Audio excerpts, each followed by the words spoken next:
श्री कृष्णचंद्र भगवान की जय। प्रिय भक्तजन एवं श्रोतागण, यूँ तो प्रति एकादशी का व्रत अति पुण्यदायी, परम पावन पवित्र होता है और कई महाकष्टों का निवारण करने वाला होता है, लेकिन पुरुषोत्तम मास की पद्मिनी एकादशी और पुरुषोत्तम मास के कृष्ण पक्ष की परमा एकादशी का व्रत निर्जला एकादशी के समान ही कोटि कोटि गुना फलदायी तथा कई विपत्तियों का हरण कर संतान, सुख, समृद्धि, वैभव तथा अंतकाल में मोक्ष देने वाला माना गया है। ये व्रत जगतपति षष्ठी पालन करता भगवान विष्णु को अति प्रिय है, इसलिए इसे पूर्ण श्रद्धा भाव से करना चाहिए। श्री गणेशाय नमः। अथ श्री अधिक मासे कृष्ण पक्षे परमा एकादशी महात्म्य। श्री युधिष्ठिर बोले, हे जनार्दन, अब आप अधिक मास लोध मास के कृष्ण पक्ष की एकादशी का नाम तथा उसके व्रत की विधि बतलाइए। श्री कृष्ण जी बोले, हे राजन, इस एकादशी का नाम परमा है। इसके व्रत से समस्त पाप नष्ट होकर इस लोक में सुख तथा परलोक में मुक्ति मिलती है।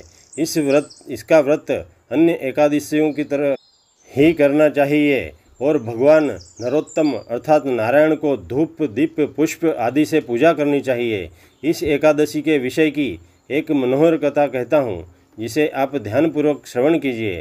कांपिल्य नगर में सुमेधा नाम का एक ब्राह्मण रहता था। उसकी स्त्री पवित्रा पतिव्रता थी। वह किसी पूर्व जन्म के कारण अत्यंत दरिद्र था। उसे भिक्षा मांगने पर भी नहीं मिलती थी। पवित्रा सदैव भूखी एवं वस्त्रों से रहित होते हुए भी अपने पति की सेवा करती थी। वह अतिथि को अन्न देकर स्वयं भूखी रह जाती थी और पति से कभी भी किसी वस्तु के लिए आग्रह न करती थी। इस कारण वह दुर्बल होती जाती थी। एक दिन ब्राह्मण बोला, गृहस्थी केवल धन से चलती है, इसलिए यदि तुम्हारी राय हो तो मैं परदेश में जाकर कुछ उद्यम करूं। इस पर उसकी स्त्री विनीत भाव से बोली कि हे पतिदेव, ये पति अच्छा और बुरा जो भी कहे उसे पत्नी को वही करना चाहिए, परंतु मैं आपका वियोग नहीं सहन कर सकती।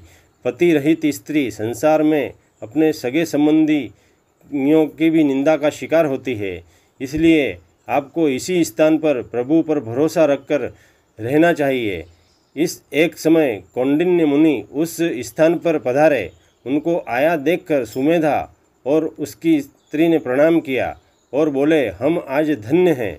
उन्होंने उनको आसन दिया तथा भोजन कराया। भोजन कराने के पश्चात पवित्रा बोली, हे मुनि, आप मुझे दरिद्रता का नाश करने का उपाय बतलाइए। मैंने अपने पति को परदेश में धन कमाने जाने से रोका है। मुझे पूर्ण विश्वास है कि अब दरिद्रता शीघ्र ही नष्ट हो जाएगी। इस पर कौंडिन्य मुनि बोले कि लोध मास के कृष्ण पक्ष की परमा एकादशी के व्रत से समस्त पाप, दुख, दरिद्रता आदि नष्ट हो जाते हैं। कुबेर को महादेव जी ने इसी व्रत के करने से धनाधिपति बना दिया था। इसी व्रत के प्रभाव से सत्यवादी राजा हरिश्चंद्र को पुत्र, स्त्री और राज्य प्राप्त हुआ था। वह मुनि फिर बोले, हे ब्राह्मणी, पंचरात्रि व्रत इससे भी अधिक उत्तम है। परमा एकादशी के दिन प्रातःकाल नित्य कर्म से निवृत्त होकर विधिपूर्वक पंचरात्रि व्रत आरंभ करना चाहिए। जो मनुष्य 5 दिन तक निर्जला व्रत करते हैं वे अपने माता पिता और स्त्री सहित स्वर्गलोक को जाते हैं। जो 5 दिन तक संध्या को भोजन करते हैं वे स्वर्ग को जाते हैं। जो भूखों को भोजन कराते हैं उन्हें समस्त संसार को भोजन कराने का फल मिलता है। जो तिल सहित वस्तुओं का दान करते हैं वे तिल की संख्या के बराबर वर्षों तक विष्णु लोक में रहते हैं। तुम अपने पति के साथ इसी व्रत को करो, तुम्हें इससे सिद्धि प्राप्त होगी और अंत में स्वर्ग को जाओगी। कौंडिन्य मुनि के कहे अनुसार उन्होंने परमा एकादशी का 5 दिन तक व्रत किया। इस व्रत के समाप्त होने पर एक दिन देवयोग से वहाँ से एक राजकुमार अपनी सेना सहित गुजर रहा था, तो उसने उन निर्धन ब्राह्मण और ब्राह्मणी को देखकर एक सर्व सुविधा युक्त धन और वैभव से परिपूर्ण मकान रहने के लिए दिया। अब दोनों पति पत्नी सुखपूर्वक रहने लगे और हर एकादशी का व्रत करते रहे।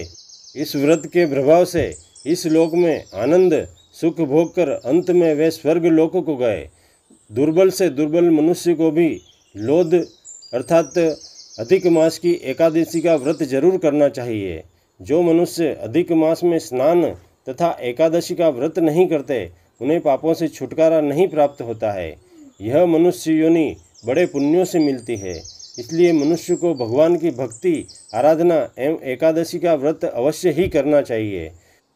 इति श्री पुरुषोत्तम मासे कृष्ण पक्षे परमा एकादशी महात्म्य समाप्त।